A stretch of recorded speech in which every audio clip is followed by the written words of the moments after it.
Good afternoon and bonjour, ladies and gentlemen. This is Curator Jay Bong from Paradise Art Space again.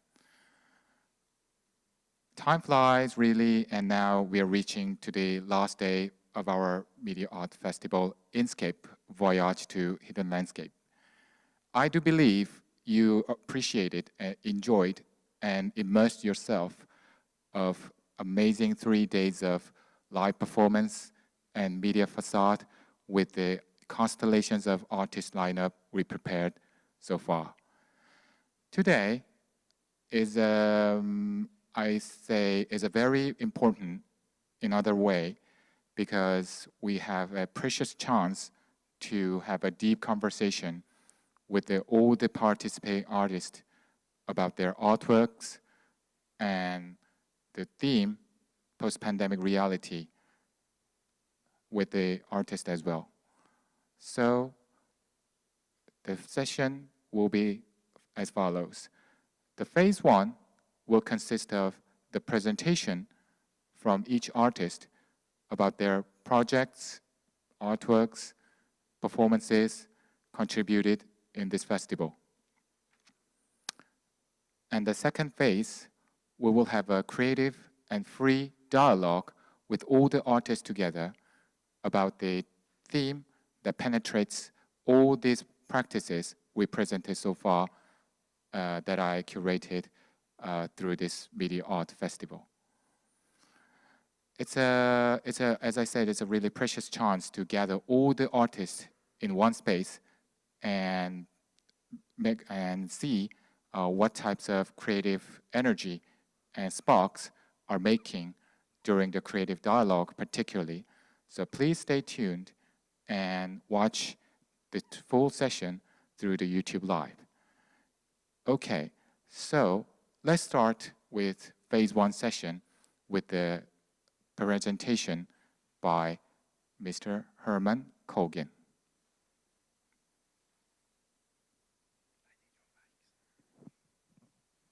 Thank you. I have to say first that I'm very honored to be invited here in the Paradise for different consideration because the technicality was very, very at the top of what we can expect for an artist. And I presented 8 artworks in the installation at the art space. And I was also challenged by Jay to present 3 performances at the Chroma tonight. And to be honest, to find and to assemble 3 performances together that fit also well with the theme of this event, the post-pandemic. So I think I will just talk about maybe fast because we don't have too much time, but about the 3 performances, and you will see that is related also to the installation in a way. So the 3 performances was Retina, Linksay, and the commissioned work from the Paradise, Bacterium. I have to say first that I can relate to each of these performances by my guideline that I work for over 30 years now. It's the influence or the impact from the territory on our human being. So how we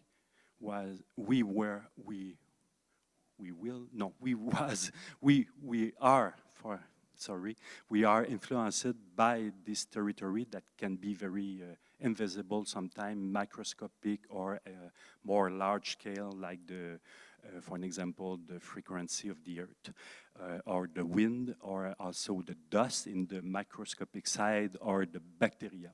So I think also it's related to what we live now with this pandemic. So we have also to be a little bit more humble with the nature. We have to also deal with this invisible little microorganism that is so invisible, so inoffensive, look inoffensive, but for now we remark that is completely changed all the planet, and it will be probably changed for again and again, because I think it will be not the only virus that we'll have. So to make short, the first performance was Retina, and Retina is the theme of this performance is how we perceive the outside world, how how the overflow of the information, the image, the sound, and it's more and more intense, by the new technology. The young people also have to deal with that, and for all of us, it's a lot to to absorb, and it's passed through our retina first by our eyes and also by the sound by our ears. But our retina have two, like camera, so they record this and stuck in our brain. So I was very interested about how this data can be recorded, rejected sometime, and we have emotional filter that is decide what information will be more important or more related to our personal life. So Retina was the first performance, and I can relate this with one installation that is, I think, one of the most beautiful here at the Paradise, is the installation around the swimming pool, Ocular. So Ocular, what is very interesting is it's very, the swimming pool is surrounding by a video display. So all the images is reflected inside, over the surface of the water. And what I like also is the audience is inside the water, and I can remark a lot of difference between when you go in an installation in an art gallery and when you go, for an example, in a place that is a public space. And the people stay very more long, 20 minutes, and watch and feel and react with the installation in the swimming pool. So I was very happy with this one, and it's related in Retina in the sense that it's talk more about not what our brain stuck, what kind of information we stuck, but I talk about the cornea, so the membrane. So this installation is just about how the light, how the image pass through our teeny membrane that after that record in our brain. The second performance was Lindsay. So Lindsay, it's now maybe 7 years that I tour with this performance, and it's from a score from Philip Glass that he wrote in 1993 for the Samuel Beckett play.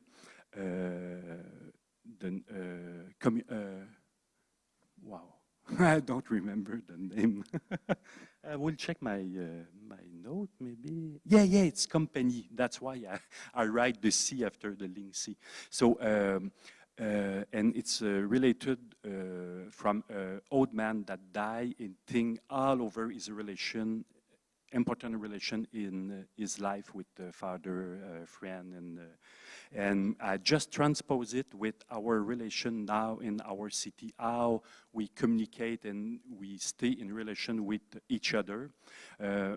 I know that often we say in the big city now it's impersonnel, it's we are disconnected, but I feel it's not totally true. And by internet now, it's the good side of internet. We are in certain way connected. So this performance is more about this, and it's play live with a string quartet, and that was a good thing also, because I like a lot to not just arrive with my performance in the country and just play my performance and stop with that. I like to relate with the human and the other artists, and for that I play with G Park and his her quartet, and yeah. I can say also just, yeah, well, so just to finish with Bacterium. So Bacterium is it's a new piece that was commissioned by the Paradise, and I was teamed with a scientist, a bioscientist, Tal Danino, and we brainstorm a lot about the behavior of the bacteria. And to make it short, we remarked that, the bacteria have to live in community. They have to protect themselves. That they have a lot of very structured behavior in their movement to, to react with the hostile environment. And it's so related on what we live now. So we have to relate each other, we have to protect each other, we have to strong some link between human to survive, to be more strong with this virus. So Bacterium was also very linked to this thema. Oh, sorry, it's finished. Because I think it's too long now. Yeah. Okay. So yeah, time pressure actually exists to today's session because we have a lot of artists today. So I think Kolgen even forgot to, I would say, present his slides as well under the display. But yeah, yeah. Because I bring all my research for the bacteria. Yeah. So okay. So yeah, let's swiftly move to the next section. Probably, hopefully, with the slides. Each artist, I would say, considerably prepared. Okay, so let's, I would say, move on to the Yiyun Kang's presentation.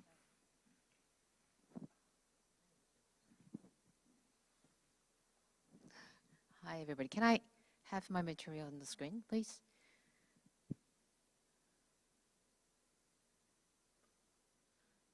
Hi, my name is Yiyun Kang. I'm an artist. Okay, so my role in this massive project called INSCAPE is actually the large-scale facade mapping on the public part of the Paradise City. So it was actually quite humongous building, which is like 8 meters in width. What does it say? Okay, so should I?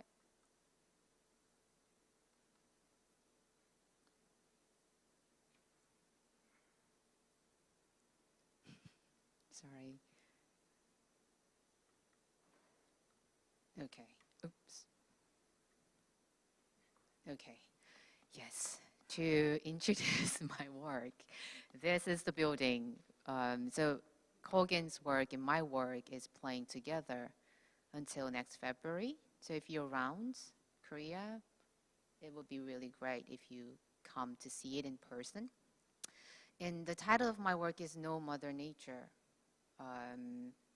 Because when Jay and I first started to discuss about the whole project, my role is slightly different from the other participating artists because I'm not a performer. I don't use, it's not about sound performance, and it's about the media facade, which is pretty much public space in the Paradise City. So I thought that I took this facade as a mural, digital mural, where we can have public discussion about what is going on, in the post-pandemic era.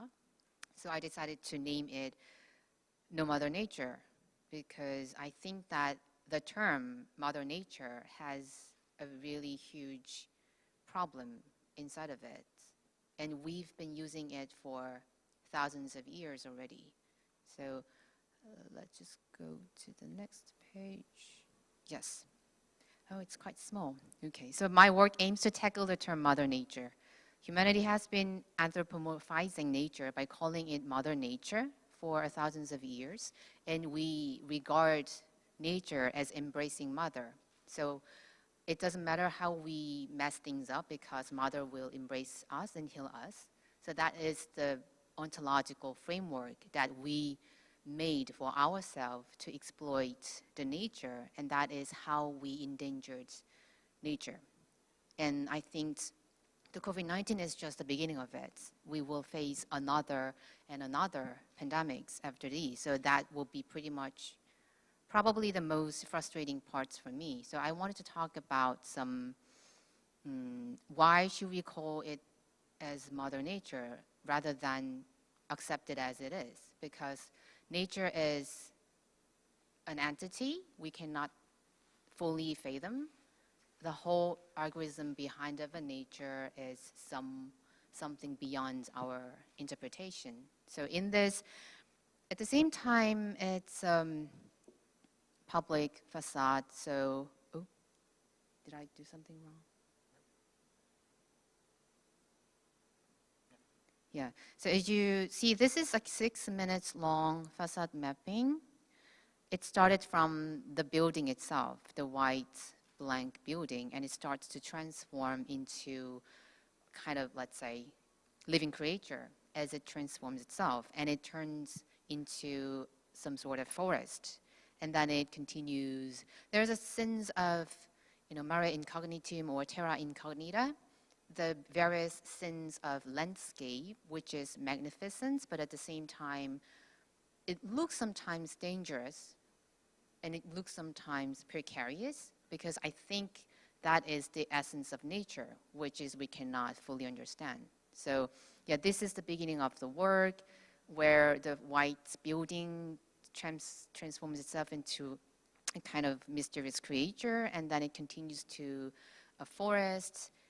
So what did it say? Yeah, nature is not an embracing mother, but a dynamic, random, and heterogeneous being that exists in constant flux. So in this work, nature just constantly transmorphosizing into different beings. So I try to capture the image of the earth in a diverse way, hoping that I could illustrate the biodiversity.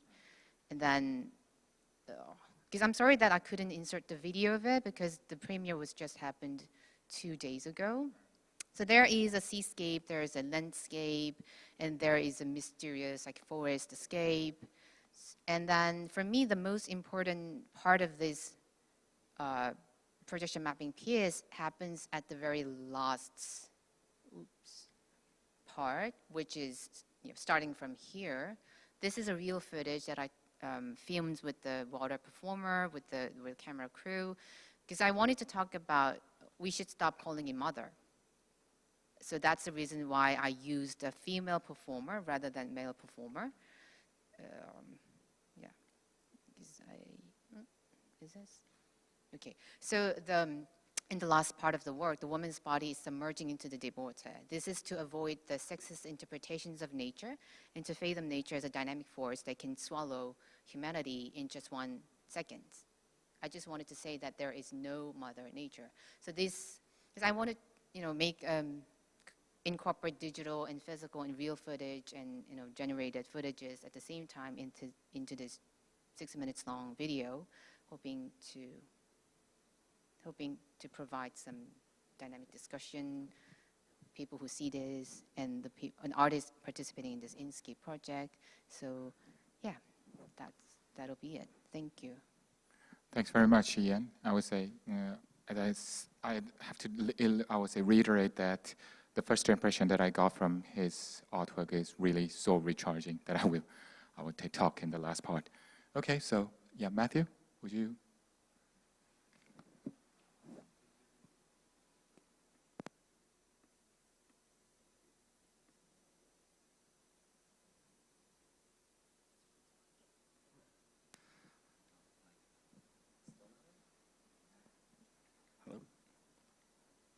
Okay.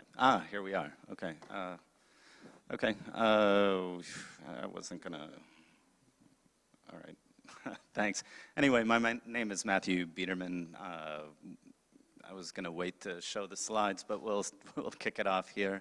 But I wanted to start with just thanking everybody, the team here. It's been a real honor to work, and especially to come back to work after such a long hiatus, be in front of some people, be with my colleagues, fellow artists, fellow technicians, and especially to be here in Korea, the home of probably one of the biggest inspirations of my work, Namjoon Paik, who has also my favorite quote about technology. Since we're talking about technological-based arts, it's using technology in order to hate it more properly, which is a good jumping-off point to talk about a little bit of my perspective on the use and misuse of technology and its reliance on the signal, the digitized signal, and introducing a little bit of error and using the signal as, in fact, the medium itself, and not trying to necessarily depict a particular perspective or relying on kind of cinematic tropes, let's say, but to really use these opportunities, at least in audiovisual performance, to manipulate the material that is our surrounding us, the digits, the waveforms, the signal, and infuse it with a bit of humanistic gestural opportunities, and that kind of plays into the concept of incertitude. And so one of the perspectives that, as the visual half of the performance that I'm responsible for, where Alain is responsible for the audio portion, which he'll talk about in a moment, but my perspective is to really dig in and use some analog systems and allow for the space to allow for the system to have some incertitude within the actual playing of a system. So, and that goes back to this idea of incertitude, the kind of Heisenbergian, it's also the uncertainty principle in French, incertitude. So it's this inability to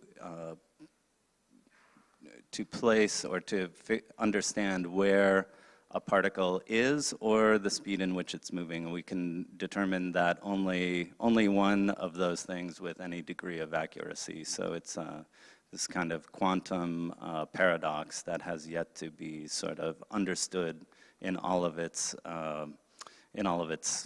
sort of complexity, in which, if we do begin to understand that, maybe we can finally come to terms with Einstein's general theory of relativity. But that, I'll try not to get too geeky with that, but this kind of process, and I think the emotion of the project for me is about this speed. For those of you that have seen it either live or will see it here on YouTube, there's a lot of speed, there's a lot of emotion. It's kind of a thing that sort of chugs along and is very physical kind of situation, let's say. And maybe at this point I'll hand it to, please.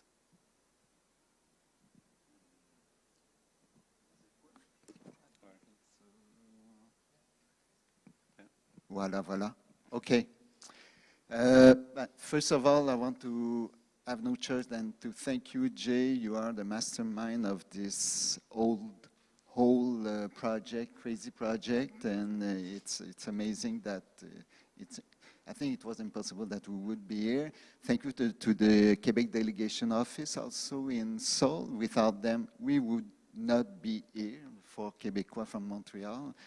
And I want to thank my team at Electra in Montreal. They were very helpful working on the promotion of the event internationally, etc., etc. So the work we did, I think it's the fourth piece. I think we did 3 performances, one installation together, and the way Mathieu worked is using all those abstracts, images, and visuals was really interesting for me because I really wanted to find, since the year 2000, to find, to create a new language in terms of audiovisual, you know, to be able to create a new entity. We have visual, we have the audio, and how these two mediums can blend together to create really one entity. And I had témoignage. What is témoignage? Some people were telling me they were not able to make the difference between the visual and the music or the audio. And I think it's really something that came out from this new discipline, artistic discipline that we used to call electronic art, that became digital art, and we'll see what it will become. Maybe it's going to become only art. That's hope. So, and especially the piece we did here at Paradise was super interesting because the instrument we had, the Chroma Club, which with is a wonderful powerful sound system, and this very large LED video system also was perfect, you know, to create this very abstract, with powerful, lots of rhythm, and that was the idea, to find the specificity of the instrument, of the medium, and create something for it.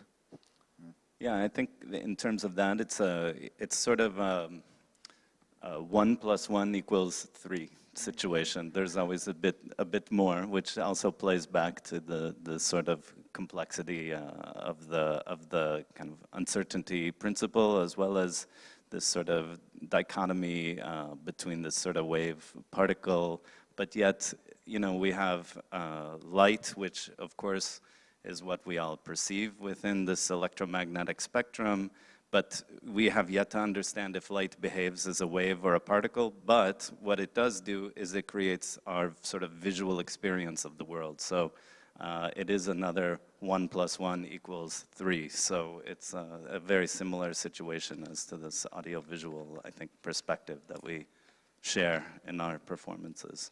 So. Yeah, and the idea to work on this Heisenberg principle, was really, how can I say, you start with the idea, but you create something around it. It's not a direct representation of a scientific process or phenomena, for example. And this is what I like about art and linked to science. Definitely. Thanks for your presentation. I always say, I have to make a confession that I would say, someone says it is not good too, but I myself as a tech geek and, and as I said, when I heard that the uncertainty principle, the artists were working on uncertainty principle, I just told Alain that he's the one that I'm looking for. And let me clearly reiterate again here that every single moment that I'm working with Matthew and Alain just satiate my intellectual and even spiritual desire. Thank you. Okay, so next, Lucas. I'll take the slide, please. Okay, so, oh, do I have to go through all the, oh no. So, yeah, I also have to thank Jay and the entire team here also for, yeah, the great conditions they gave us to create new works, and without them, these works wouldn't exist right now. So yeah, it was the best conditions to be able to create. So if the slides are working, click oh, the down button. Oh, do I have to go through all of it? Yeah, okay. You have to make a long trip to reach your, yeah. You have 37 slides, right? It's gonna take a while. Okay. So here is Matthew's work. Gosh, Matthew. This one. Too well prepared. This is sabotage. Ooh. Ah, okay. Okay, so I created a new work for this event called Sustained Light Chain. Maybe I'm going to quickly go through some selected works, kind of to arrive to the work I created for this event. So I've been building a lot of instruments, software, doing some visual research for the past 15, 20 years, and in my work I usually, it's very technical, where I get into creating my own software, controllers, systems, and actually it's been about, what it's been about is working with the synthetic material. And so I use a lot of audio synthesis, and I think visuals, I create visuals also in a very synthetic manner, like generative, real time, and it's synthesis and it's mathematics all happening at once, and that I have control of, and that I'm organizing and using as a medium. So for this work, yeah, also, so I started kind of recently works with the Anti-Volume series, which was about light in space and energy moving through the space. So using this synthetic material and transposing it through the use of light sculptures to create a physical and emotional performance. So it's gone over many iterations over the years, and different setups, different ways of using light, and trying to represent energy and this synthetic energy of signals and mathematics in space. Then another work called Emotional Synthesis, which was my first work with video. So using, again, generative real-time video. I use no video clips in my work, like no fixed medium. It's all math happening at once, on the spot, through shaders and software. And this work was touching on themes of kind of commercial branding, advertisements, the way advertisement is really very present in our lives and kind of overwhelming us and influencing us on a really subconscious level. And I wanted to create kind of a space of freedom from that, but kind of like reflecting on it. Here are some images. This work was an installation, just again, kind of working with light, working with this concept of advertising, and like these kind of advertising LED panels that try to grab your attention, but then kind of do their thing together when they're closed. And so, and this is another work leading up to the work I created here. That was about continuing this look at commercial powers and advertising powers, and also dipping my toes into game engines and as a really interesting medium that's emerging, or well, has been emerging for a long time. So finally we arrive at Sustained Light Chain, which was the work commissioned for this event. When I was first thinking about the themes and proposed themes, I really wanted to recenter on the environment and, of course, the global warming crisis. Like, we've been thinking a lot about it. It's on everybody's minds. So I thought this would really be like a theme that should be central. And I've been kind of thinking about it from an angle of how we can change the materiality around us and how it's happening slowly, and getting away from plastics, from made from oil. And I think there's a lot of enthusiasm going around, even like on a smaller scale, not just like from the top. Even like people are trying to, like, kind of the DIY culture, are trying to, you know, make change happen from the bottom, not waiting for change to happen from the top. So I've been, you know, thinking a lot about how can I really change my habits of how how I live, like for even like food or products. And I see there's like really a lot of enthusiasm also of people using creativity to change materiality and with, you know, like alternative materials, biodegradable materials. So I was really like looking at all of that for influence. So I was working with kind of sculpting in 3D, these kind of also kind of organic materials, thinking about chain reactions also in the natural world. So what kind of like emerged is this abstract materiality that in the same continuity of my past works. Yep, and that's it for me. Yeah, amazing. So, yeah, he's the young blood of the entire lineup in our live festival. So, yeah, really got the energy and the motivation, not from his artwork, but all his amazing, I would say, the comments and energy in the act as well. Okay, so now we're moving quickly to the machìna's presentation.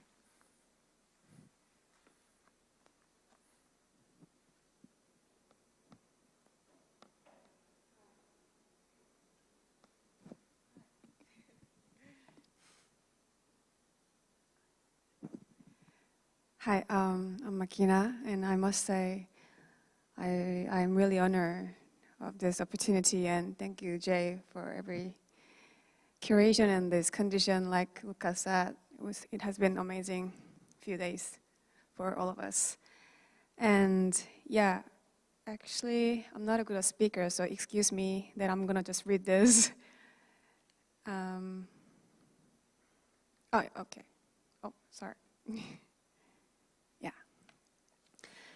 So today I would like to talk about the story of my album, Compass Point, which was the starting point for the performance that I present through INSCAPE called Mirror, the Compass Point, on Friday at KROMA.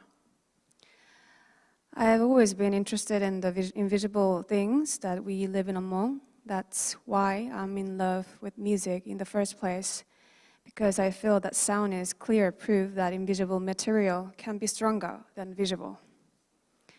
On another level, over the past 2 years, we have faced another thing that we cannot see with our own eyes, but that has immensely a lasting impact on our global society.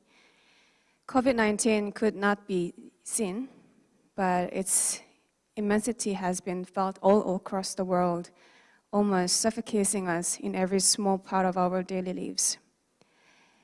This microscopic virus that we continue to face has so much power because we cannot see it. And for that reason, this has definitely been much more scary than any visible danger. I'm often thinking that we are actually right in the middle of World War III. As a product of this fast and free world we created, COVID has been a warning sign, giving us time and space to step back and think about the relationship between nature, ourselves, and each other. Humans created the tools and rules for our convenience, but nature never told us such a thing. We made a society for a better life and to help each other, but at the same time, we have lost our individual freedom. This system is perhaps the most powerful thing humans ever created.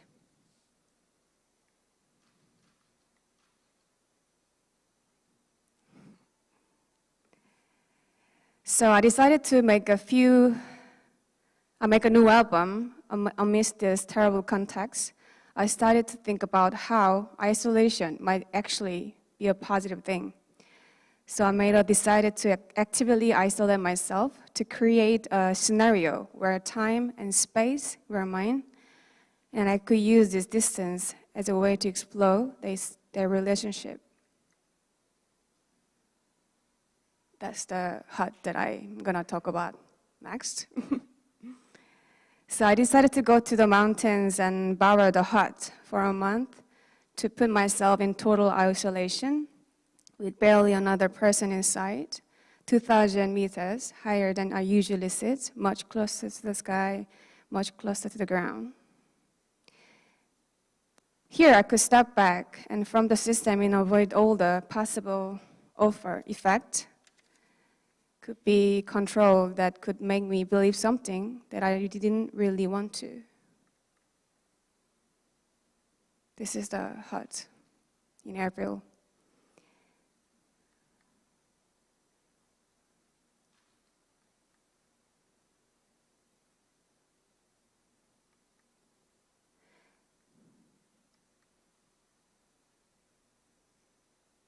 Yeah. So in my little mountain hut, I became much more attuned with the world around me, and then somehow more aligned with the world inside me. So I have prepared a little video about this album. So could you please play that 1-minute video, please? Everything has a start and an end, a front and back. We live by supporting each other as a part of nature, on track, surviving, yet without really knowing direction.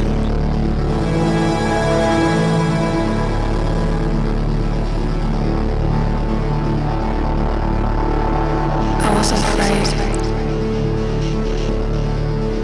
but I had to face it, leaving me completely alone and then slowly looking inside me. It's not about picking around and letting it float like a cloud, but holding it, shaping it, and speaking out loud.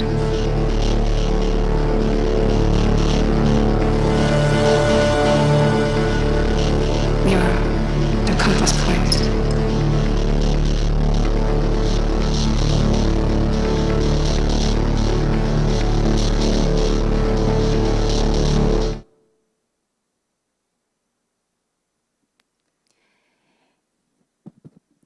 Yeah, for my INSCAPE performance last Friday, I expanded these ideas through 2 modes of expression. First, I created the stage set as a crystal-like structure of mirrored surface and laser lighting that would point lights in an infinite number of directions. In a way, I hope this would express the main idea of the album, the complexity of the self and the relationship to the world around us, compass point leading from within. Secondly, I perform in music using a quadraphonic sound system. This basically means sounds was projected from 4 sources. Split between each speaker, it's created a spacious expression of sound, creating direction, pointing music across the space. This sound setup actually works well with my music as I use a combination of analog synthesizer, modular, digital synths, field recording, and my vocals, which can be easily separated into their own pure form.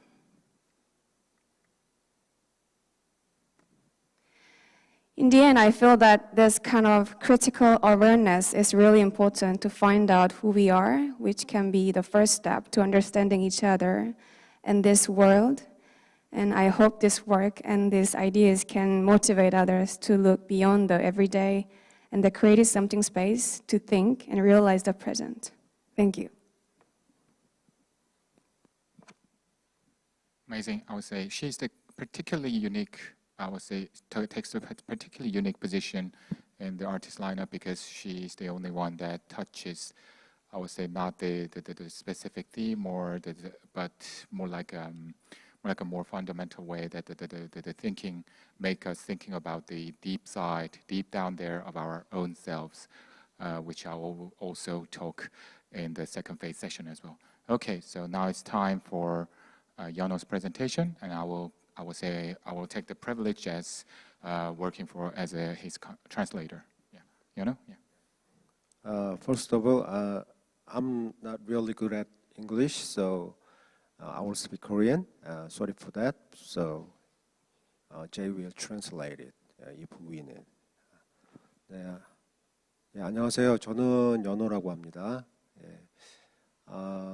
일단 작업에 대해서 얘기를 해보면 처음에 이제 광재훈 큐레이터한테 제가 이제 작품 의뢰를 받았을 때 포스트 팬데믹, 팬데믹 이후의 상황에 관련된 작품을 이렇게 의뢰를 받았는데 사실은 저 개인적으로도 이미 항상 이제 아무래도 제가 이제 예술가로서 그러니까 새로운 거나 그런 우리가 앞으로 어떻게 해야 되는가에 대해서 항상 고민을 하는 부분이 있었기 때문에 사실 특별히 뭐 포스트 팬데믹에 관련된 부분을 제가 따로 염두에 두지 않고 제가 작업을 평소에 해오고 있던 방향이나 이런 것들을 가급적이면 잘 추취합해서 하면 좋겠다라고 생각을 했어요. 그래서 제가 아무래도 이제 한국에서 활동을 하는 부분의 많은 부분은 역시 이제 아무래도 이제 사운드적인 작업이라든가 음악 작업들이 많은데 그 중에도 이제 최근에 이제 모듈라 신스 관련된 부분들이 굉장히 많아요. 근데 이제 아무래도 이제 모듈라 신스라는 라는 악기 자체가 이렇게 굉장히 인터랙티브한, 그러니까 이렇게 일방적으로 컴퓨터를 활용한 작업같이 프리 레코딩이 돼 있다든가 아니면 기본적으로 어느 정도 기본적으로 이렇게 다 짜여진 형태로 플레이하는 방식이 아니라 실제로 전자음악을 약간 아날로그 방식들 아니면 전통적인 방식의 뭐 이제 연주자들이 연주하는 방식으로 굉장히 인터랙티브하게 연주하는 그런 부분들이 강하기 때문에 이제 그런 부분들을 초점을 맞춰서 이제 기본적으로 사운드 제작을 하고 대신 하나 이제 제가 가장 중점을 많이 뒀던 것 중에 하나는 이제 전자음악이 갖는 굉장히 이렇게 미니멀한 특성들이 있습니다. 이제 루프 베이스 형태의 음악들이라 아무래도 그런 것들을 좀 탈피해서 가급적이면 전자음악이지만 조금 더 서사적인 부분을 좀 갖고 그리고 전자음악이 같지 않은 좀 약간 우리가 일반적인 뭐 클래시컬 음악이라든가 아니면 재즈 음악이라든가 이런 부분에서 차용될 수 있는 부분들을 최대한 많이 이렇게 음악에 표현하려고 일단은 노력을 했습니다. Okay, yeah.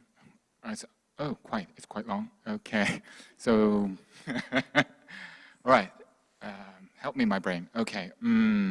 Okay, so, hi, my name is YEONO, the artist. I'm really honored to participate in this event. And when curator J-Bong called me to ask for joining this project, I was particularly about the theme of post-pandemic reality. Actually, that's one of the things that I'm currently working on and have an interest as well. So basically, my area of expertise lies in the so-called electric music, particularly the so-called the modular synth music.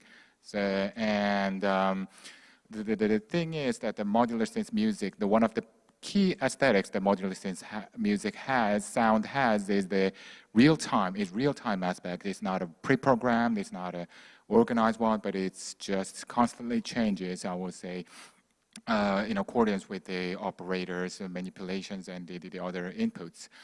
So using these aesthetics for this project, I was more fully focused on the making the sound itself in lockstep with this theme. But the other thing that I really would like to achieve, through this project is that normally the modular synth music's nature is more like a minimal loop-based. That's the nature the modular synth music has. But through this project, I tried to break that kind of conventional approach to the modular synth music by making the sound with the visual, real-time interactive performances with more poetic and poetic narratives within it. That's the objective that I conceived after saying okay to Jay's suggestion. 예, 그래서 일단 작업을 보면요. Down button. 화면이 안 나오네. 그래서 지금 화면상에서 나오듯이 이렇게 뭐 파티클 형태 여러 가지 것들이 있는데 일단 저는 이번 작업을 개인적으로는 사실은 비주얼 작업은 이렇게 퍼블릭하기는 사실은 처음이에요. 그래서 제 작품 컨셉에 맞게 기본적으로 이렇게 실사 이미지와 그다음에 컴퓨팅에 의해서 이렇게 제너레이트 되어 있는 이미지들을 가급적이면 조금은 더 유기적인 방식으로 비주얼이 이렇게 리얼타임 인터랙티브한 방식으로 이렇게 연주되면 좋겠다라는 게 기본적인 컨셉이었습니다. 그래서 실제로도 이렇게 보시면 이렇게 저 안에 지금 살짝 보면 파티클 이미지 안에 AI 이미지라든가 뭐 이런 것들을 통해서 다양하게 뭐 하여튼간 멋지게 하려고 노력을 했습니다. 그래서 그리고 일단은 작품의 아주 기본적인 컨셉을 얘기를 하자면 제가 이걸 잠깐 지금 정신이 없어갖고 말씀을 못 드렸는데 제가 느낀 이 소위 요즘 얘기하는 뭐 머신러닝이니 AI니 뭐 제너레이티브 아트니 이런 부분들에서 특히 AI에 관련된 부분에서 한 가지 아쉬웠던 점들은 뭐냐면 그러니까 이게 너무 인간을 위주로 인간만을 위한 그러니까 모든 기술이 인간의 편의에 초점이 맞춰진 형태로만 발전하는 것들에 대한 문제의식이 제 개인적으로 좀 평소에 있었기 때문에 이게 결국 AI라고 얘기하는 인공지능이 어느 정도 이상의 실제로 지금도 뭐 이미 인간의 능력이나 한계를 벗어나는 부분들이 굉장히 많기 때문에 그러면 그게 자아를 갖는다는 얘기인 거고 자아를 갖는다는 얘기는 결국 인격체라는 얘기인데 그러면 어디까지 뭐 그걸 단순히 AI 물건으로 생각할 것인지 아니면 진짜 인격체인 사람과 같이 생각할 것인지에 대한 고민을 좀 해야 된다.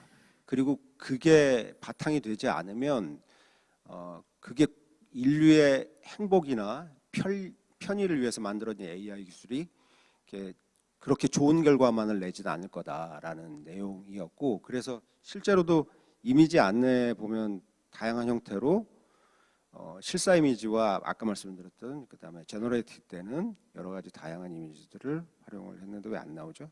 비디오구나. Time to translate. YEONO. Okay. Yeah. Okay. So again. Yeah. Bravo, my brain. Okay. So the approaches that I took for this project is that it's a more like a very organic confluation between the computer generated images and the real graphics that I collected from the real world. So that's the basic, I would say, the methodology that I took for creating these unique pieces for this project. And as for the theme and my perspective for the so-called post-pandemic reality, is very much about the human-AI relationship.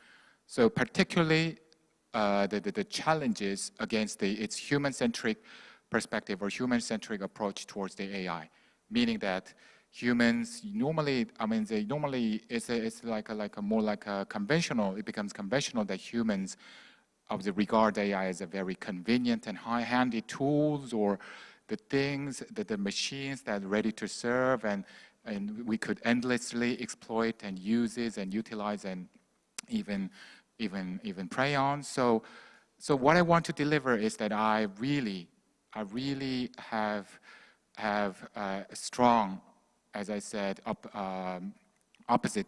I'm in the really opposite position against this type of I think a concept that. So that I try to emphasize that AI is not that thing. AI is already becoming. And it already becomes the other I. In this context, I does not mean an individual, the meaning that the entity or another beings that has its own intelligence, its identity, its own, I would say, even its own creative in the future. So that's my perspective and answer towards the question, what is it like in the post-pandemic reality, the humans, AI's relationship? Because, even all of the audiences who are watching this relies on the AI-based YouTube algorithm channels, right? So yeah, AI is all becoming already integral part of us, and so the foreseeing or illustrating its future landscape via my artwork could be very meaningful. 네, 그래서 그냥 제가 일단 작품에 관련된 설명은 대부분 다 한 것 같고요.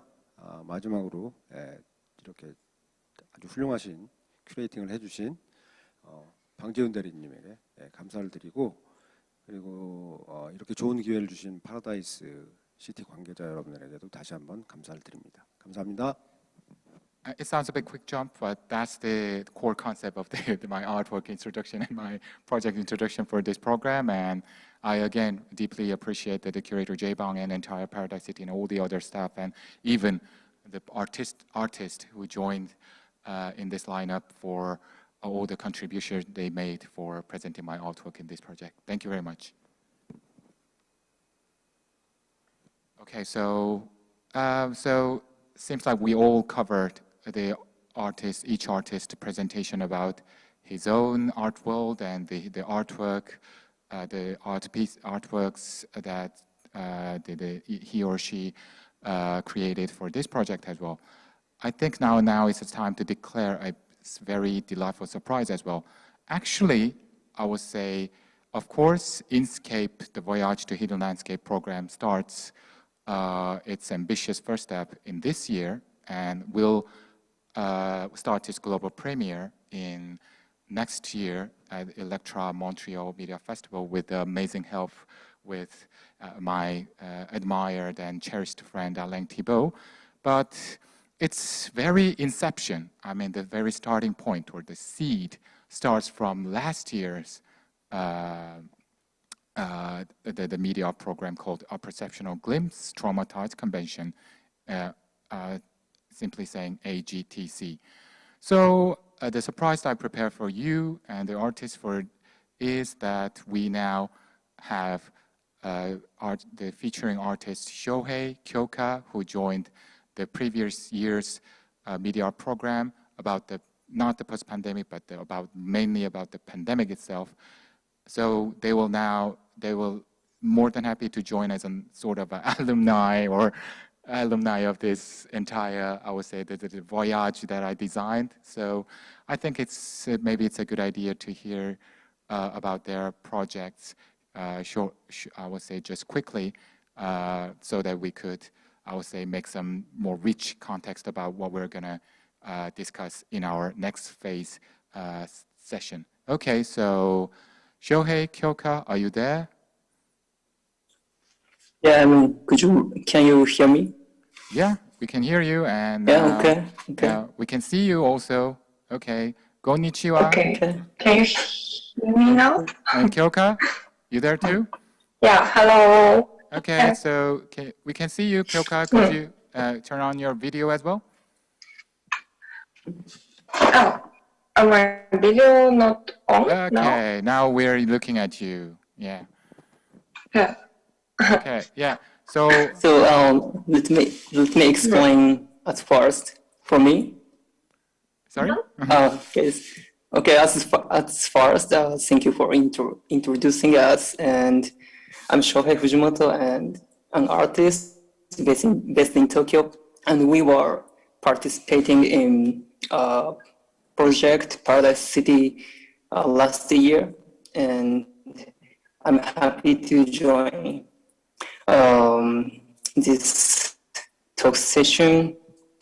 And actually, I saw a live set on first day, and it was great. And okay, so let me explain like a procedure from Tokyo to Incheon 2020 as showing a video I prepared. So would you mind playing a video I provided? Yes. So footage is ready. Now go. Yeah. Yeah. Video play, Giselle.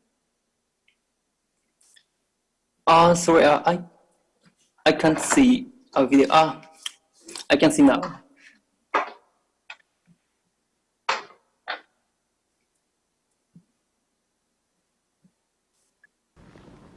Okay, this scene was this scene was taken in airport. I guess Narita or Haneda, and there was no people, and yeah, this is completely like another world at this moment.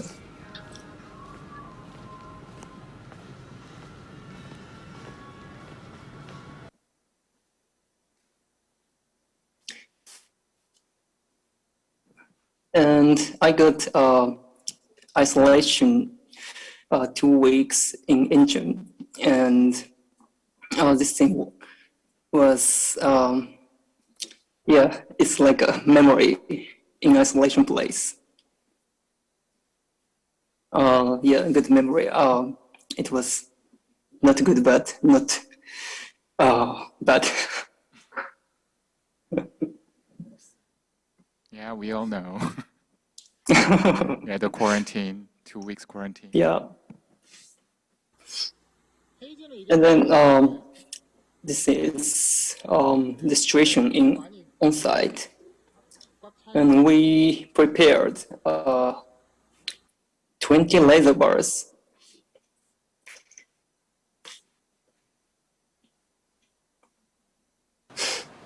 I installed them on the floor, and this is inspection.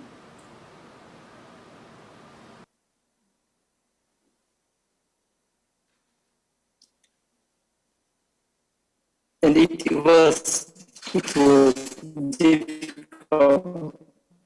to tell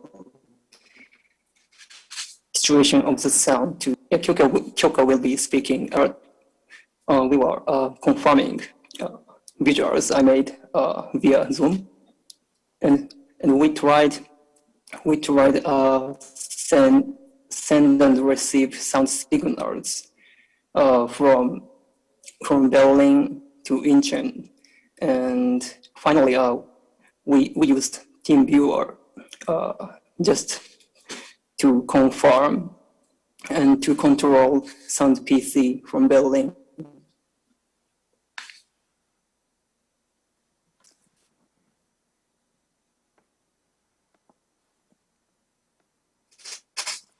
And we shared each parameter exactly like this. And this part is important for me, the distance of PC1, PC2. Could you stop that? A video.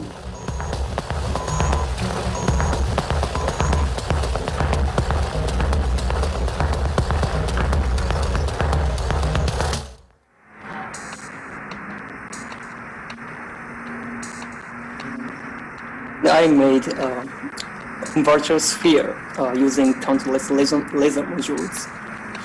And as we know, COVID is invisible, but we have been capturing existence of COVID. So I treated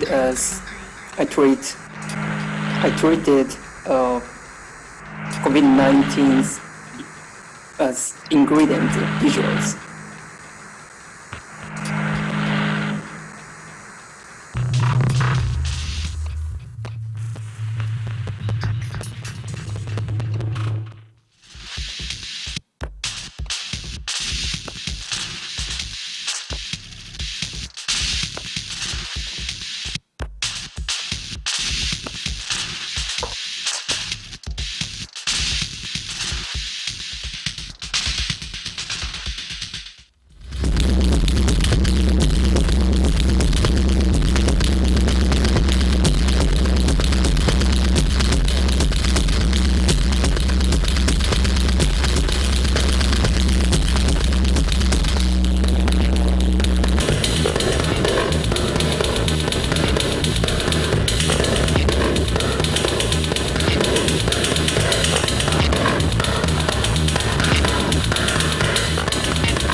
Okay, that's it. Thank you.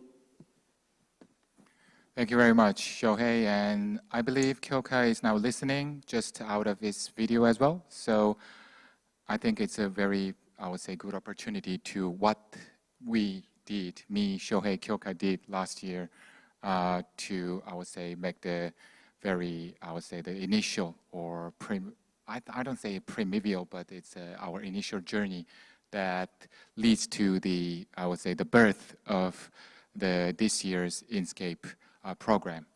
Okay, so now I think we are reaching to the end of the phase 1 session, but no interval. So now let me quickly, I would say, ignite the second phase of our artist talk today.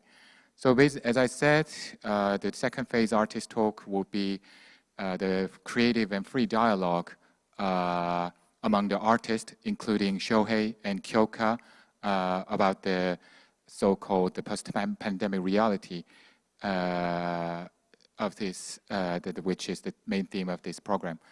So to make it more specific and easy to comprehend, let me explain it this way. If you go to the gallery or museum and look at the landscape painting, the visual consists of many parts of nature, right? Skies, mountains, waterfalls, trees, rocks. So all the ingredients constitutes the overall visual of the landscape painting.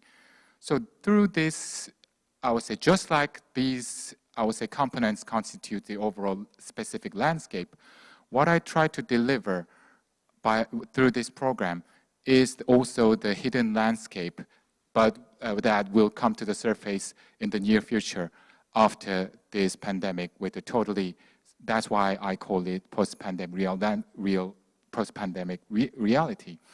So like, for example, through the Herman and Yiyun's practices, we are now delivering messages about the human nature, I would say relationship, the human's paradigm, or human's way of thinking, change of the human's way of thinking after this pandemic.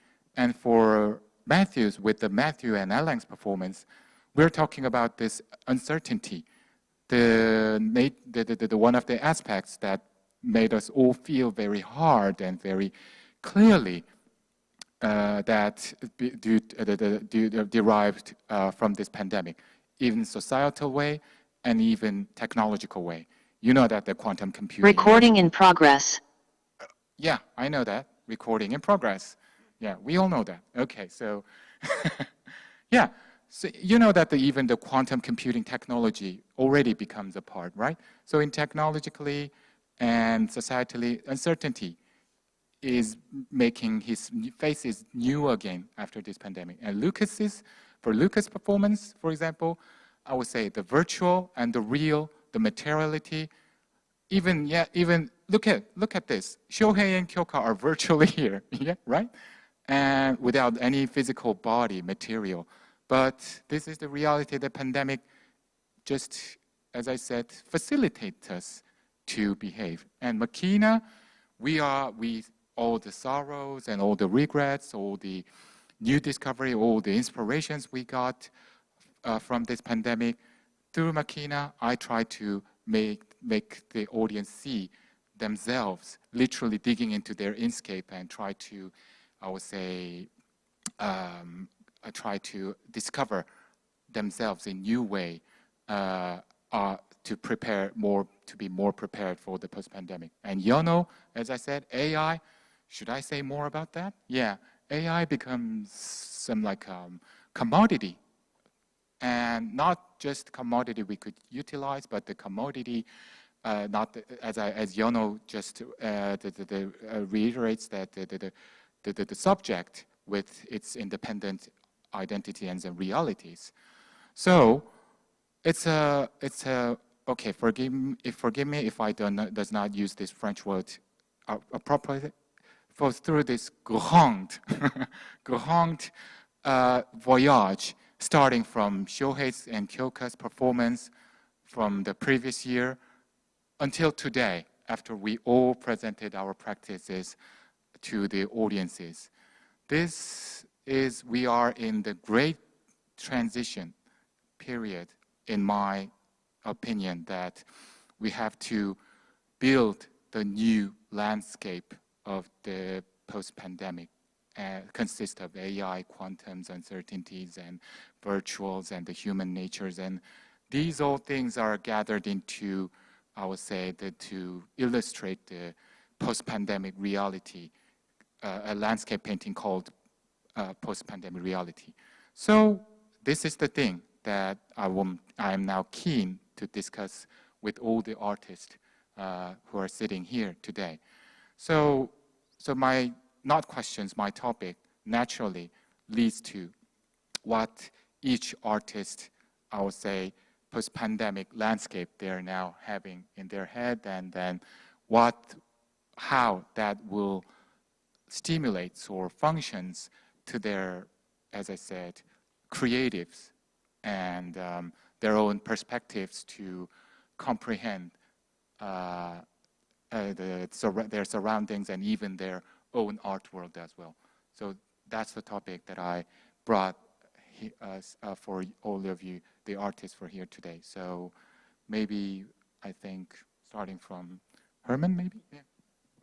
I can start just to say that at the same time is the history of the humanity. It's not the first time, not just for the virus, but the humanity have to react and adjust, like everything in the nature. So it was war, it was la grippe espagnole in the past, it was some king that the abuse from their people in the country. So in a way, we have always to be very flexible and to react what is a little bit modify our environment. So this pandemic is maybe something now that is globally, it's around all the countries. So it's something very special. It will be also in the near future that the weather, and we'll have to react with something that I think will be very more important than this pandemic. But on my personal perspective, I can say that I reflect a lot about this, and I start to change my habit about the creation, not just about the travel, the flight and everything, but I mean also the device that I need for creating my work. In the past, like a lot of artists, we are very spontaneous. We are in the kind of fever of creation. I order something and I use it to build my thing. And now I start to just question if what I buy, is it created or produced with a certain respect with the nature. And sometimes I try, because to be honest, it's very not so easy. It's easy to be conscious about that, but it's another thing that to be more to integrate this in my day-to-day creation, and to stop hurting and hurry to buy something, and maybe wait to have a product that is maybe more sustainable with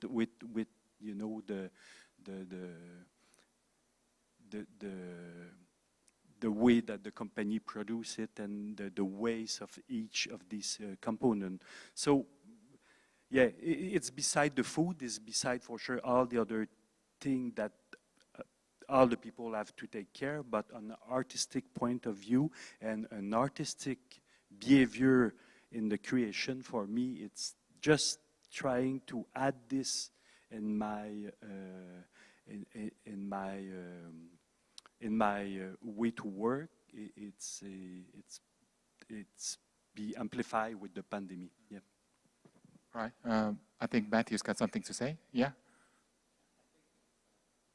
Yes, I think in light of what Herman was just saying, that's one of the, I mean, for me, it's so important as an artist to be able to share our work, and this is, to be able to, this is the first time for me, at least, to be able to come back together with colleagues, meet new artists, see new work, be inspired by that. But it's also, in terms of what Herman was talking about with the sustainability, these ideas, it's one of the attractive things of doing performative work, because making large-scale installations and these sorts of things, you can reuse a lot of the same tools that you've developed for earlier performances, and it's this kind of ephemeral moment to be able to share your art, your perspective, your vision in a way that doesn't leave a huge amount of stuff when you're left over. You know, we all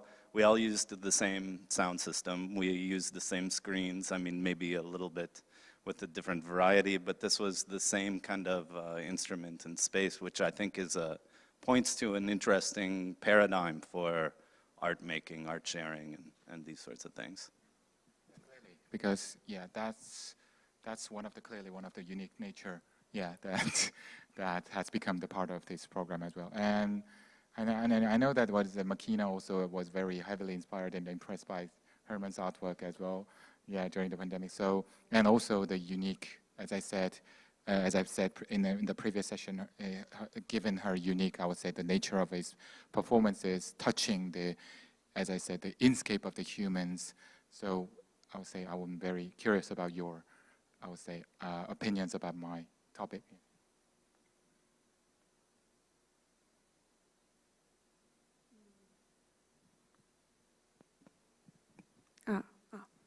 Works.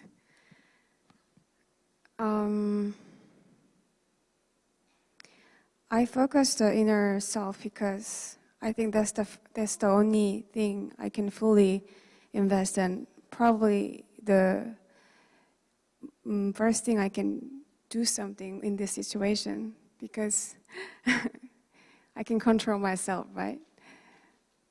And then as I see this situation into more like a political kind of competitions and the other, you know, you can see a lot of ugly stuff, and I felt really sad. And I really wanted to do something and like sending some message that we can still change ourselves if you actually know how this system works and try to aware things. And I think the next landscape definitely can be more individual and then more care, like, and of course living with the landscape. And we actually really need to, like Yiyun and Herman, everyone agreed, I believe that we need to think about the nature first, because we're just borrowing this, we never own it. Yeah, that's my opinion. Just I would say, I totally agree, and just machìna just created the natural flow. I think this also, I would say, continues to the Yiyun's, I would say, ideas about the topics, yes, because, yeah, it's truly as a resonatable, topic. Okay. So I think it's also kind of overlapping with our yesterday's conversations. I think because traveling back and forth here in London, Canada from here, Japan to here, it was entirely different experience. And then I thought that we probably took landscape for granted. We put scape in everywhere, like soundscaping, you know, landscaping, inscaping, and then all of a sudden, traveling itself has become so difficult. And probably but that's the reason why I decided to start from the rhetoric instrument, which is Mother Nature. The humanity, we love to abstract, complicated notions and concepts so that we can, you know, label it, popularize it, so that we can understand it, we can exploit it. So also, yeah, landscape, other artists already have mentioned amazing comments. So probably I would also put some lights on the term itself, how we used the term landscape, and how we can redefine it so that we can readjust to it. So that the No Mother Nature was probably my first attempt to do that. And I don't have any specific plans, but as an artist, we talked about it with Herman yesterday, that probably all the artists participating in this INSCAPE projects, we are dealing with immersive media, sound, video, audiovisual performances. And probably this medium could be more dynamic and powerful platform to share the story rather than static medium, let's say. So then, because you mentioned, Jay asked about what will be the artist's role in the post-pandemic era, so probably we could express our thoughts and concept in a more interesting way, I hope. Yeah. Alain? Yeah. Comments? Yes, this time I put my artistic director curator hat. So since the beginning of the pandemic, we had to think differently how to present artistic work. And for example, Electra collaborated on 2 exhibitions with Hyundai Motor Studio during the pandemic. So we had to find a way, okay, what can we show, because we cannot ship anything, and right now shipping costs are skyrocketing, if I say things like that. So we had to find new strategies to show work. And I think the public also has to be aware that all these constraints can be a strength, also in force, because we have to focus more also on local artists, artists that can travel around us, young emerging artists around our city, our province. And I think this is quite on this aspect, this is quite positive, like last year we were supposed to present our 5th International Digital Art Biennale. 3 days before the opening, everything was shut down. There was a lockdown for 5-6 months. And we're going to present it next month in Montreal in November. So we have a new opportunity. It's going to be augmented. But we kept the idea that, local artists are important, and I think the public also is quite aware of this new thing. Yeah. Really, because it changes all the schedule, not just merely to change the schedule, but also change the format and overall, I would say, the nature of the event itself, right? Yeah. And at this moment, I'm really curious about the 2 amazing artists' opinion beyond the display, because, I would say both Shohei through the performance project with me last year, Shohei, KYOKA, I would say, I'm pretty sure that not learned, but felt a lot and got some inspirations. And of course, you 2 guys have showcased the practices many times since our collaboration last year. So I think I'm really wondering and curious that tell me that since then, what did you felt, I would say, through our collaboration next year, and what changed it, and what it affected you, and how does that, I would say, influence your, I would say, practices since our last collaboration? Who first? Maybe Shohei or KYOKA? Anyone?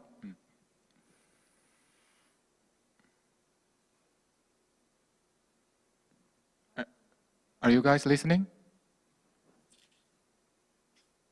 京香さん、やりま、いきますか。Hello? 京香さん Hello? Yeah. I'm hearing, so let me speak in Japanese to tell my thinking correctly. Can you hear me? Yeah, we can hear you.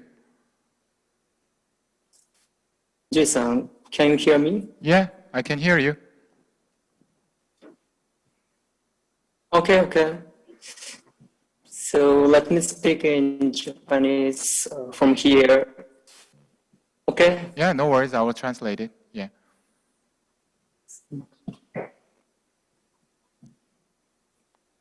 Okay, awesome. Okay. そうですね。コロナ期間中、僕は、東京にいました。で、そうですね。もちろんしていたと思うんですけども、その体験自体は入場制限をすることで、クオリティが高まるというか、質が高まっていたというような、皮肉ですけど、そういった事実があったかなと感じてます。So yeah, I would say that ironically, I would say that when I worked at when I was forced to, I would say, be in the 2 weeks quarantine in South Korea for this project that ironically elevated the quality of the quality of his work, because he has literally nothing. He's locked in the room. He has nothing else to concentrate on. That's one interesting feeling that I experienced in the project. And then, yes, go on. Yeah. あとはリモートっていうのと実際の場所っていうその場所に対して依存するものは何かっていうのを考えていました。で、最たるものというか、音を遠隔で共有する術っていうのは、去年のパフォーマンスでもすごく難しかった点かなと思ってますね。Yeah, so because almost all the processes of collaboration should be done remotely, only via online, and particularly that in the last year performance, the sound is, I would say, transmitted from the KYOKA studios Berlin to the presentation spot, the Chroma, the club spaces, which made us unbelievably difficult to, I would say, to build this performance. Yes? で、そうですね。で、今回、ハルマンさんは遠隔でその作品を展示されたと思うんですけども、遠隔で作品を展示するとか、インストールするっていう知識が著しくついた時期だったと感じています。So as I'm pretty sure Herman also felt that, because he also worked with Jay remotely for installing all the installations, artworks in the Paradise Art Space as well. So which is also difficult. But I would say it's more like it becomes a new reality in all the artistic practices, presentations in the world we're currently living in. Yeah, and. で、そして、これはコロナにはもしかしたら関係ない話かもしれないですけど、その実際の場所に作家、アーティストがいない状況で、その作品を確実に実現していく手法っていうのは、かなり考える必要があるかなというふうに感じていました。So, as I said, so the cases, the artistic practices cases, without the artistic presence in the act, I would say, because of the pandemic, the limitation on the travel is now becoming more and more frequent, meaning that the artists in the future probably not take it for granted, but take it into at least a part of some, I would say, there's some possible scenario that the artist should himself or himself to take into consideration as a very scenario with very high probability. Yeah. Okay. Yeah. で、最後ですけど、そうですね。コロナ期間中、以前からコロナの前もコロナの後も、その作品を作るとか、人に見せるっていうこと自体に対して、その社会との接点を作るとか、その人との接点を作るっていうすごく普遍的なものっていうふうに感じ、それを強く感じましたね。もう一回。はい。そうですね。コロナ前とコロナ後で、と、変わらなかったことがあって、で、作品を作るということは、その社会とか人とかとその接点を作る普遍的なものだなっていうふうにすごく感じました。So the thing is that the unchangeable thing, even though under this, I would say, the changing paradigm, the unchanging or the constantly, I would say, the maintaining the nature of the artistic creation still lies in that the manifestation of the artists by interpreting his surrounding society and nature and all his surrounding, and just, I would say, integrated it and reinterpreted it through his own creative processes, through any types of medium he uses. Yeah. Yes. And KYOKA. Yeah, that's it. Yeah, that's Thanks it. a lot. Okay, KYOKA, anything to say? Yeah, KYOKA, you're muted. Yeah. Okay. Yeah. Yes.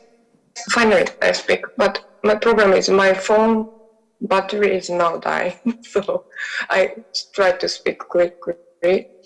And first of all, thank you for having me today. And another thing is, before pandemic, I used to travel all over the world for performance, and I kind of analyze the situation of or feeling of the audience in front of me immediately, and I just output something, and we're interacting with audience. So it was more like encountering performance I did before pandemic. But after pandemic started, suddenly I stopped traveling, and physically I stopped to walk around the earth, and oppositely I started to go inside of myself, and it was very interesting experience. And before I had no such a calm time for my own, like to explore about myself, and it was still abstract, so I wanted to make what's happening clearly about myself. So I started to search about the brain, like chemistry or some neuroscience thing, and also for sure I'm a musician, so I started to check about the frequency and signals and some relationships of those. And when I played for your event last year, I could also really enjoy the sound check, especially because during the sound check, I play some certain sound, and I asked you and Shohei, with which part of your body you feel, what kind of signal or what kind of feeling you have, and I could collect that kind of information from you guys, and I use that information for composing music for the real performance. And I'm not at the site because I played that remotely from Berlin. So what I could do is just collect the information and guess what will happen and play that without checking by my own. So many things was very based on my guess. And it was really real virtual for me. Maybe I have a different definition about the virtual. Like my virtual was more like guessing and observe and check output or something. And also another thing is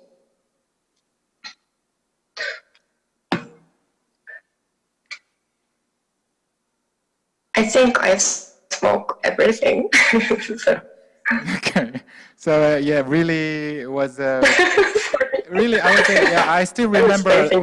Remember it like yesterday. It's a really bittersweet episodes in the last group because KYOKA's sound performance based on the very heavily on vibrations, and vibrations is the one of the key aesthetics. But he could not check how the audiences are affected by her frequency. So she used me as a sort of a more motor, Yeah, so I stand in the central stage, you all saw in the chroma, and have to tell her what I feel after she sends the sends the frequency signal. Oh, it's now vibrating more intensively, or now it sounds like a more peaceful. So that's the processes we experience, and she just I would say make improvements and updates. KYOKA, so just explaining. And also, sorry, sorry. Also, what was interesting for me was during you and the other girl and Shohei was standing in the center of the stage. I also tried to imagine how much water you have in your body. Everyone has different amount of water, so I thought it's so interesting because they are human being, but they are now like the device. I'm sorry. So it was interesting. And a bit another thing is, like I was speaking about, I started to check about the human and chemistry and emotion, conscious, blah, blah. And as much as I understand about myself and how my emotion is controlled by the chemistry from brain, like I start to feel like I'm really the device. And also in worldwide, or like, I don't know, in general, like we, as long as we understand our own, we could be kind of device. And nowadays I start to think about the old time, like when we are still like more human being. So I thought this generation is kind of the last generation of being, still could be pure human or pure device or more device. And this is a very interesting transition, and because of the corona time gave me more time not to travel and go inside of me. So I could have clearly more idea about the device as human as device and human as human. And I try to combine these things both together, and I want to make more like artwork or installation or music, something. And it's what I'm doing. But sorry, I'm not sure I'm perfectly along with your question. No. It was this is my blah blah. Thank you for listening. Yeah, it was an answer with a good points actually. Yeah, so I would say the creative approach to using the human as really a device, and I would say it's now the paradigm changes before and after the pandemic just also changed the landscape of your approach as well, right? So definitely, that's gonna be the one point as an example. Yeah. So any more comments about the first topic? Okay, Herman. Listen to all the other artists, it make me think about maybe now when some artists will have to create an installation work. We have a special effect just to hide. Yeah, cool.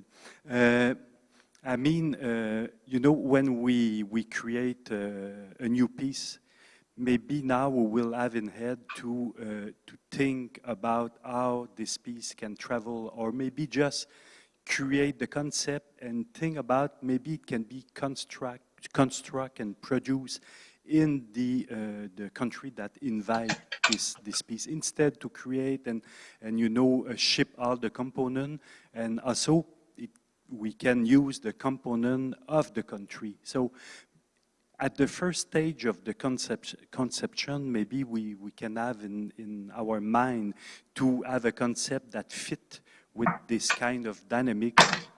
We don't need to ship, and it's very maybe more easy to be built by the technical team, a little bit like Bacterium here. So all the component was from here.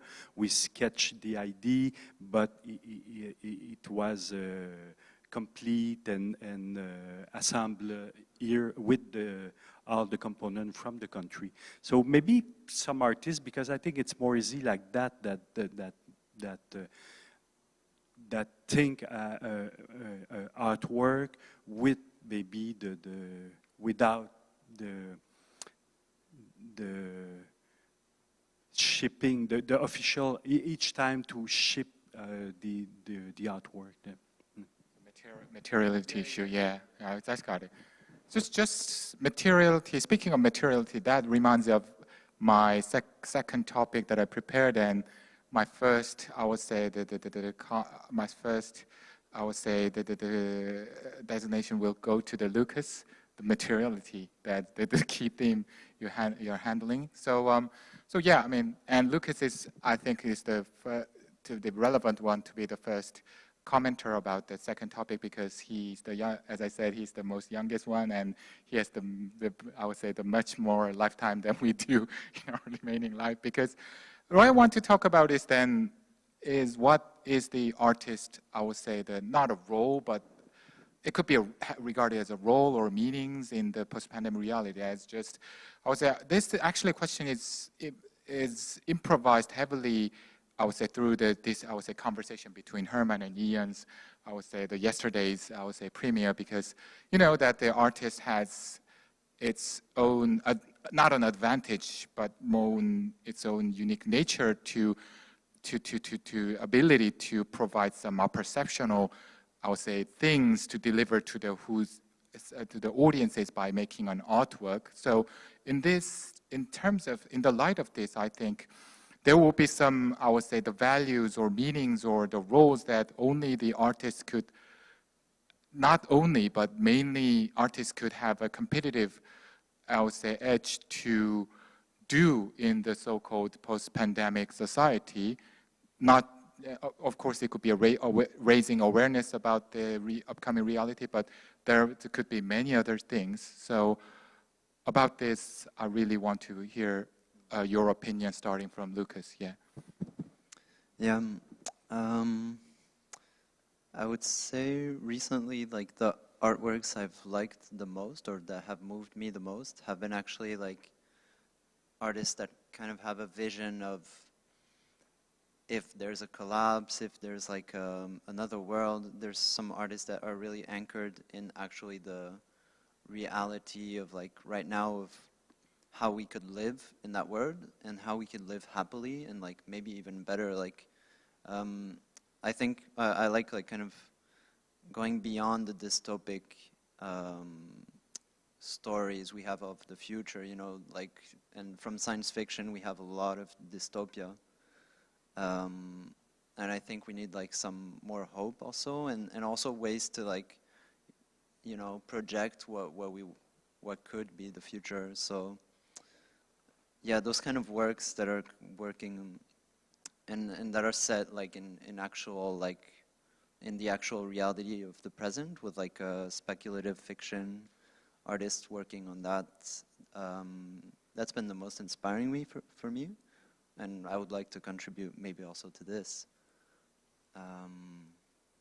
Yeah, and I think the pandemic was really a trigger to, like, keep going in this direction as artists. So. Super. Yeah, I mean, yeah, I think, yeah, that's the one point that I also have could be a food for thought in my future curatorial, I would say, practices as well.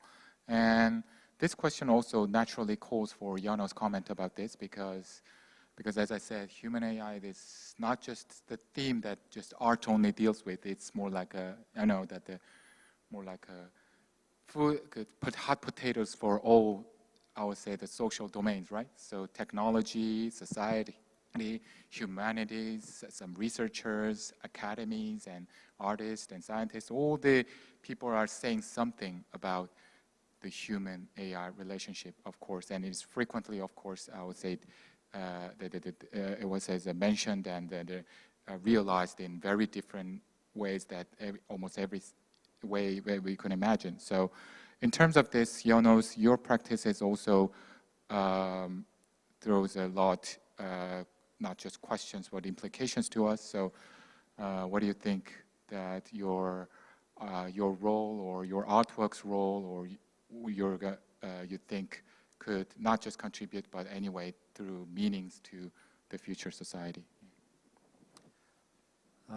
Sorry again, Korean. 일단 뭐 아티스트면 일단 뭔가 비전을 전해주는 게 가장 중요하겠죠. 새로운 이디엄이나 이렇게 급작스럽게 변화하는 이 세계적인 뭐 꼭 포스트 팬데믹에 관련된 것만이 아니더라도 기술적이든 뭐든 여러 가지로 사람이 사실 요즘 같은 경우 작가들도 적응하기가 힘들 정도로 이 기술의 진보라고 얘기하는데 뭐 어떤 사람들에게는 진보가 될 수 있지만 어떤 사람들한테는 이게 재앙이 될 수도 있거든요. 그래서 제가 사실 뭐 이번 작품도 마찬가지고 그리고 큐레이터 제이장님과 많이 얘기 나눴던 것 중에 하나는 뭐냐면 그러니까 이게 AI든 사람이든 결국 이게 소통에 관련된 문제라 너무 그렇게 기계적이거나 수학적으로 그러니까 제가 많이 아쉬웠던 점들은 의외로 많은 이 예술가들도 너무 기술적인 부분에 초점을 맞춘다든가 이렇게 그런 거에 따라가기 급급한 느낌을 받을 때가 개인적으로 많아서 그러니까 어차피 이해도 못할 수준이잖아요. 사실 요즘에 AI 수준이라는 게 인간의 뭐 능력으로는 근데 사실 AI라는 것들도 결국에 따지고 보면 이게 머신러닝이라는 게 이 세상에 있는 거 배우는 거거든요. 사실 이 세상에 존재하지 않는 규칙이나 이런 걸 배우는 게 아니라 기존에 나와 있던 여러 가지 상황들에 대해서 학습하고 그걸 이제 인간에게 편의를 제공한다는 거니까 그걸 조금은 더 차라리 이렇게 기술적이거나 수학적인 접근보다는 인문학적으로 접근하는 게 더 낫지 않나. 그게 제가 이제 일단은 예술가로서 갖는 자세였고 그래서 저는 항상 얘기하지만 그러니까 컴퓨터 음악을 15년 이상 했으면서도 최근에 컴퓨터를 가급적이면 멀리 하려고 하는 이유도 그러니까 조금은 더 이렇게 요즘 얘기로 하면 뭐 리얼타임이니 뭐 인터랙티브니 이런 걸 통해서 그 순간순간을 내가 살고 있는 거니까 그게 이제 뭐 어떤 날은 물론 이제 완전 망하기도 하죠. 퍼포먼스 하다가 어떤 날은 예상치 않은 아주 좋은 결과를 내는 경우도 있지만 그게 인생 자체고 그리고 그게 이제 AI 기술이라는 게 우리 주변에서 아주 자연스럽게 녹아날 때쯤이 되면 사람들도 좀 그런 거에 대해서 자연스럽게 받아들이고 오히려 나만을 위한 기술이 아니라 그러니까 서로 이해하려고 노력하는 거. 그러니까 사람이 서로 이해하려고 노력해야 관계가 원만해지듯이 기술이라는 것도 사실은 서로 이해하려고 노력하고 뭐가 가능하고 뭐가 불가능한지 그거에 대해서 게 좋지 않을까. So yeah, so his answer is basically so the artist's in his point of view, the most artist's important role in society as an artist to, I would say, the envision, so create a vision that could resonate with all the members constitute the society. So based on his artwork, that, for example, so basically, artist is not the AI technology itself just shows the eye-spinning speed of development, right? No one can, even the AI expert scientists could hardly catch up the paces of its development. So artists should not necessarily be the pioneering technician of the technology itself.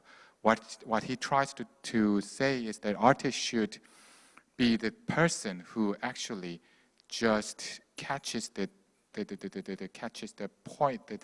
point he could be digging in, and he could be, I would say, uses as a source of his creative inspiration, then just translate it into our own language through some discourses, or at least some, I would say, the messages to the audiences. Particularly, I think, in terms of the human-AI relationship, as she says that, for example, even the human between human needs more, needs time and effort to understand each other, right? So, according to his, as I said, his art world, AI is a AI is a subject with is unique own identity and intelligence. So, for example, so human, there should be more deep considerations and more deep, I would say, contemplation about human AI relationship to understand each other more, I would say, more relatively, more relevantly, and more appropriately, and more desirable way.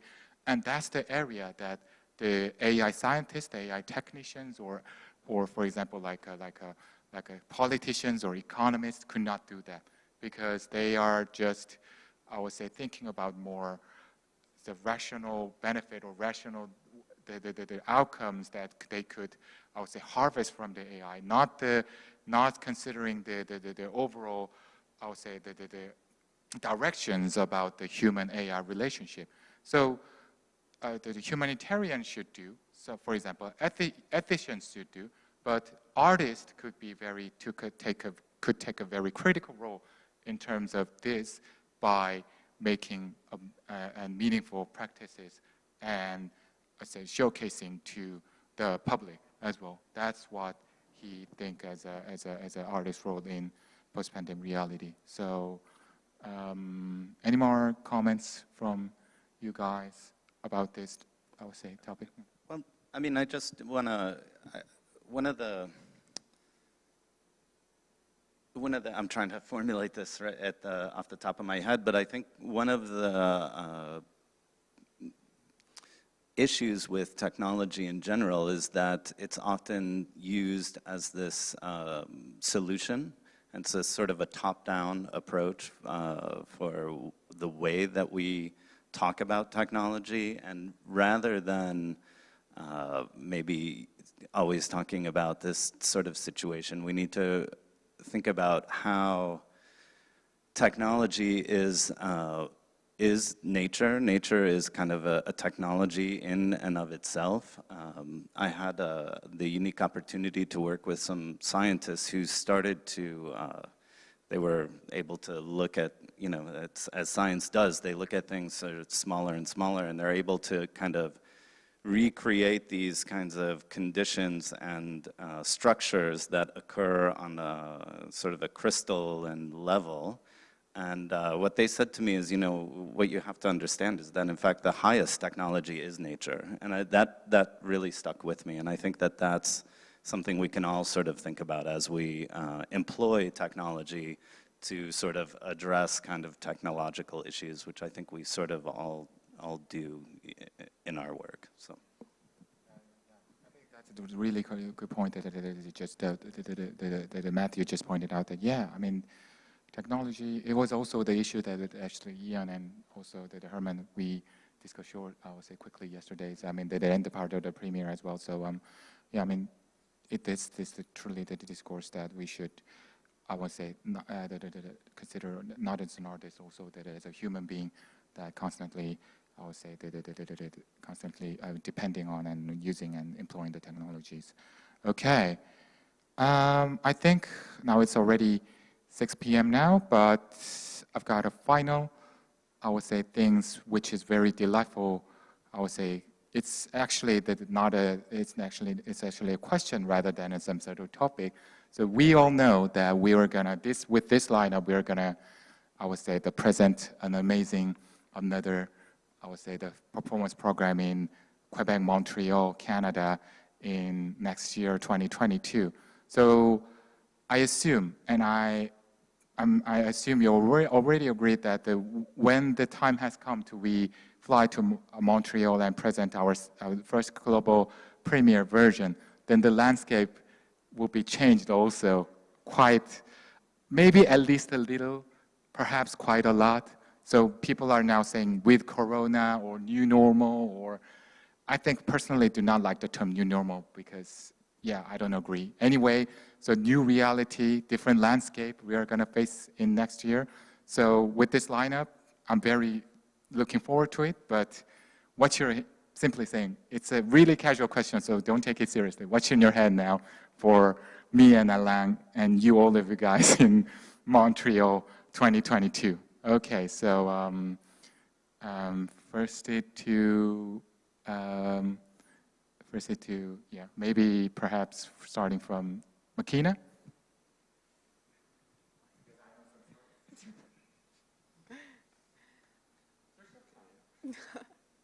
Well, it feels like far away because it's still 2021, but I think the main thing is never gonna change. We are all human. We are all the same animals. And I think that's the key point that for my next show, 2022, that I like to more keeping dealing this human emotions into the electronic sound. And yeah, I mean, Korean gave me really good idea that I've been thinking about it, but I was always like to combine as a like theoretical performances. So yeah, looking forward. Maybe I'll do or not. Yeah, that's my plan for now. Because there's already some chemistries between Herman and machìna for very ambitious plan in 2022. So, I mean, this question also applies to Alain as well, because you're going to be the host next year for all these amazing lineups. So, of course, artist vision for next year, but also as a directors, I would say.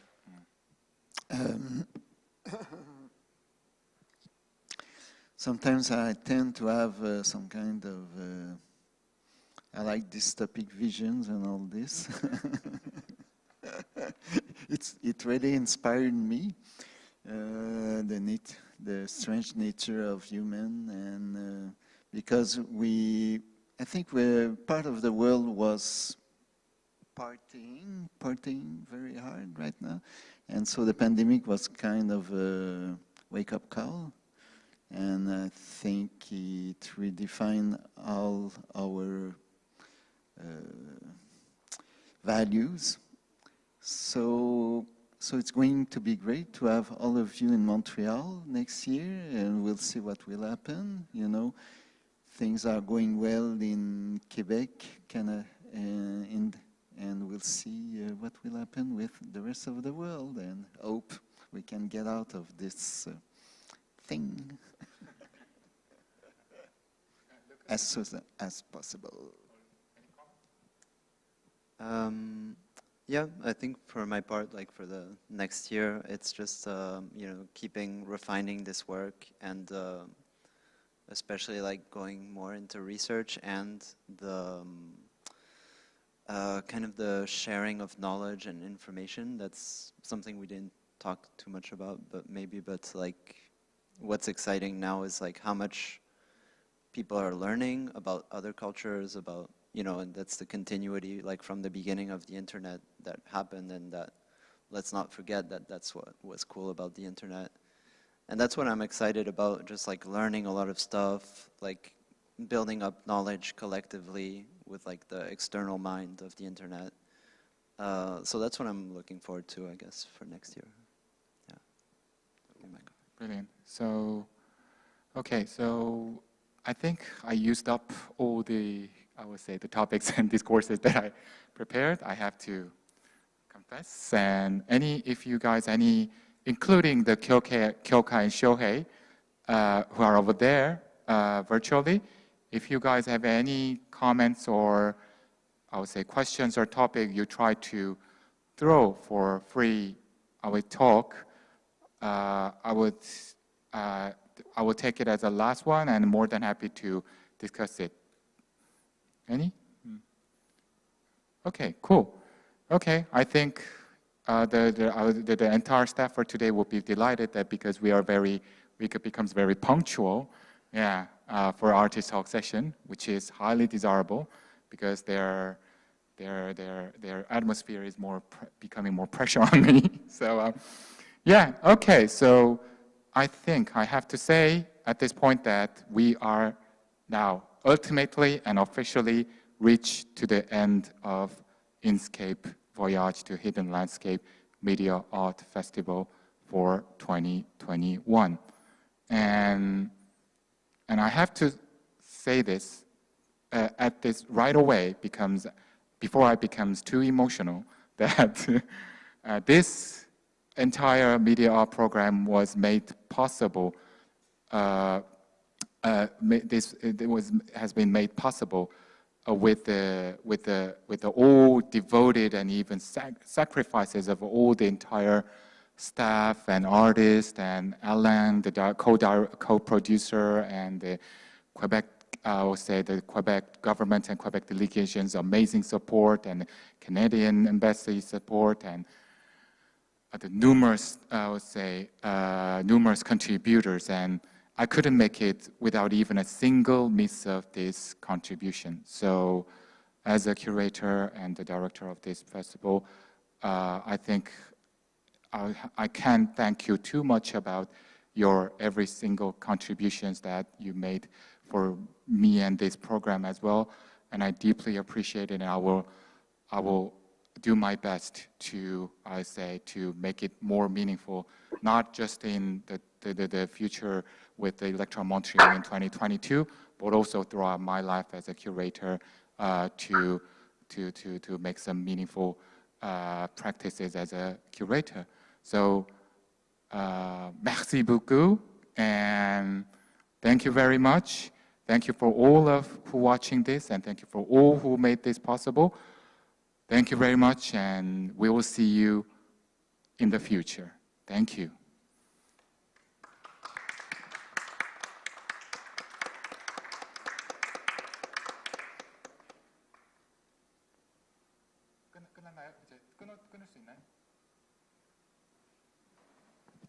쇼헤이さん, KYOKAさん, 終わりました。お疲れ様でした。